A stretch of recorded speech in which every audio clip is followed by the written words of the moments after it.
Welcome to a special edition of Marines TV Pendleton. I'm Corporal Stephen Holt. And I'm Corporal Nick Linneman. The Southern California area recently fell siege to over 20 wildfires. On this show, we're going to take an in-depth look at the events that took place aboard Camp Pendleton. We'll focus on the firefighting efforts from the front lines, the air operations, and the community's outreach. Don't go anywhere. Marines TV Pendleton is next.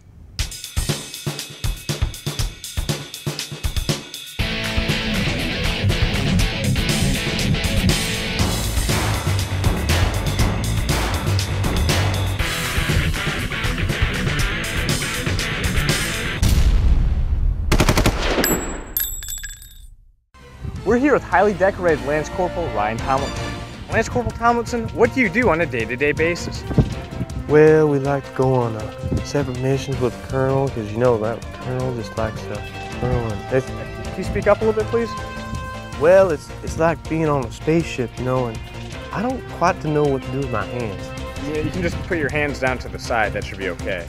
Okay.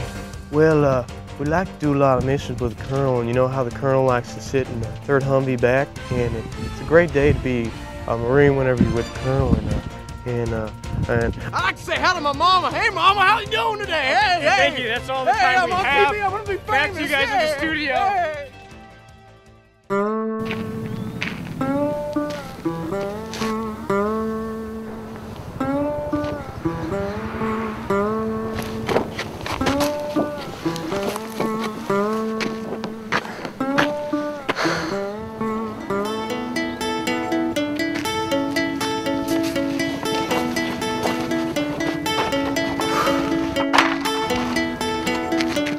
Signs of suicide show up, so should you.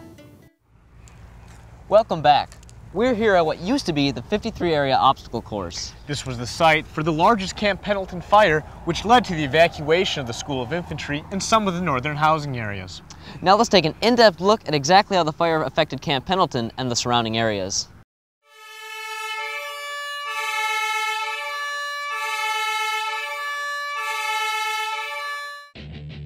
High temperatures, minimal humidity, record low rainfall, and the Santa Ana winds.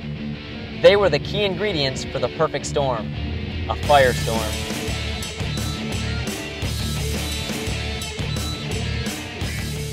Almost 4 years to the date since one of the worst wildfires in California history, the Cedar wildfire, San Diego County once again faced Mother Nature's wrath. A series of wildfires spread throughout Southern California starting Sunday, October 21st. And over the course of 14 days, more than 20 wildfires caused several deaths, billions of dollars in damages, and the evacuation of over an estimated 1 million residents. With times looking bleak for their neighbors, the Marines of Camp Pendleton answered the call. On Monday the 22nd, Marines coordinated the evacuation of more than 22,000 vehicles from the bordering city of Fallbrook, which was threatened by the Rice Fire. The families were sent through the base to Interstate 5, allowing them access to San Diego evacuation centers and facilities. The base also opened several evacuation sites of its own for Marines and their families being displaced. Pendleton felt the heat firsthand early on Tuesday the 23rd as two fires erupted on base. One near Camp Horno, and one near Camp Margarita. Firefighters deployed quickly to prevent the volatile fires from causing as much damage as possible. You can only predict so much when it comes to fire behavior and fire weather, because when fires do get very large, they can even create their own winds and weather systems within it that can impact things beyond what we've planned. Camp Pendleton's commanding officer, Colonel James B. Seaton III, made the following statement Tuesday evening. We've dedicated hundreds of hours, thousands of man-hours to ensure the safety and the accountability of our Marines and sailors and families and those civilian employees who work on the base, as well as the warfighting equipment that we maintain. I can't stress that enough. Safety and accountability has been our highest priority. Another fire sprouted aboard the base Wednesday near Step Stables, which made the situation even worse.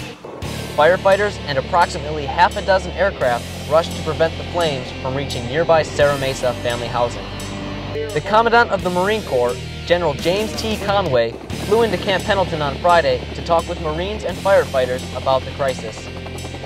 The Horno fire was the longest lasting and plagued the base until the 28th, when an increase in the humidity and the efforts of firefighters extinguished the wildfire.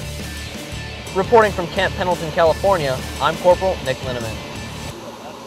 With the out-of-control wildfires ravaging the California landscape, thousands were forced to flee from their homes. Many people evacuated were Marines and their families, so I'm here at the Mitchell Page Fieldhouse, which served as an evacuation center for those displaced.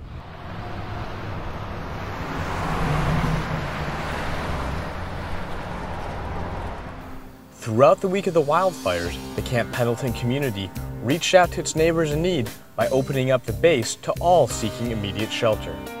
One of the major evacuation sites was the Page Fieldhouse, located near the San Luis Rey Gate.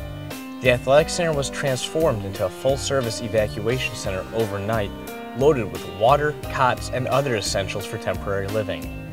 The staff here opened its doors to anyone in need, regardless of their background. We're taking in civilians, we've taken in retired Marines, we've taken in active duty Marines. Basically anybody who's been misplaced because of the fires that are going on in San Diego County currently. We provided water, to these people who've been misplaced.